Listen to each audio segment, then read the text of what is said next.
Today I need you to embrace what comes hard. Today I need you to accept the challenge. Today I need you to fall in love with the process. There will be plenty of opportunities to get discouraged, to lose your passion and think that it's not meant to be. But if you're going to reach your destiny, you have to have a made-up mind.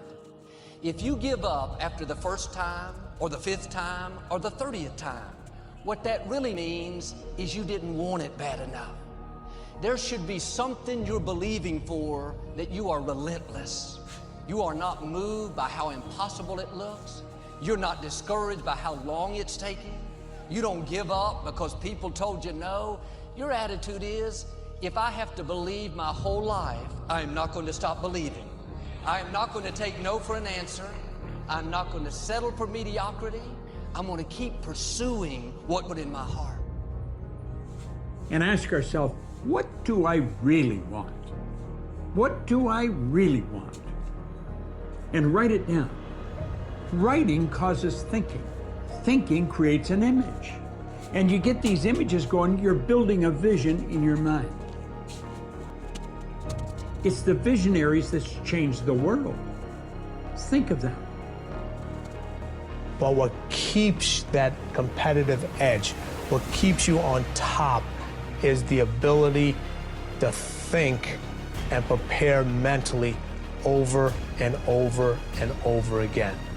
The body has limitations, the mind does not.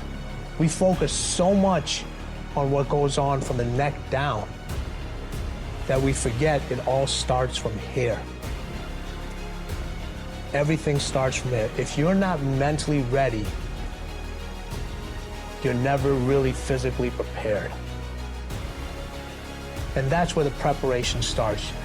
What would your life be like as you look toward the future if you decided, I'm not going to allow my fears to stop me? And I'm saying to you, whatever you got to do it, because if you don't, life is going to whoop you until you surrender. So when you're young and you make mistakes, don't let them eat you up. Because everybody that done made it. You got to fail in order to win. Hey, look, man, to understand how to hit the game-winning shot, you got to miss the game-winning shot. You know, you got to be tough because the road to success is always under construction. It's never a clear path to success. The people who become successful are the people who have a relentless attitude. And you just have to hang in there through the bad breaks, because the bad breaks is coming, but they usually come right before the big break is about to happen. You get a series of bad breaks and it stumbles up a lot of people. My life and my success is to say to anyone, you can stumble, you can fall, you can get back up again.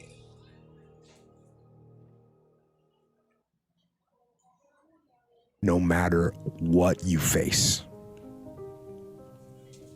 no matter how bad it is going to be, when there is a challenge, and by a challenge I mean anything in life, any challenge, anything that you're facing, the only way to overcome the challenges that you face is to start walking. Take that step every day, no matter what you are facing. Get up and start walking. I have the ability to see the end before the beginning even begins. And what that means is I know that to get to the very end, I can see it right now. So before I went to Buds and I was losing all this weight and shit, I saw myself walking across the stage at 191 pounds, because that's where I had to get to get into the door. I saw myself 6 months, a year later, wherever it's gonna take me to do it, I saw myself walking across that stage, getting that certificate of graduation from Buds.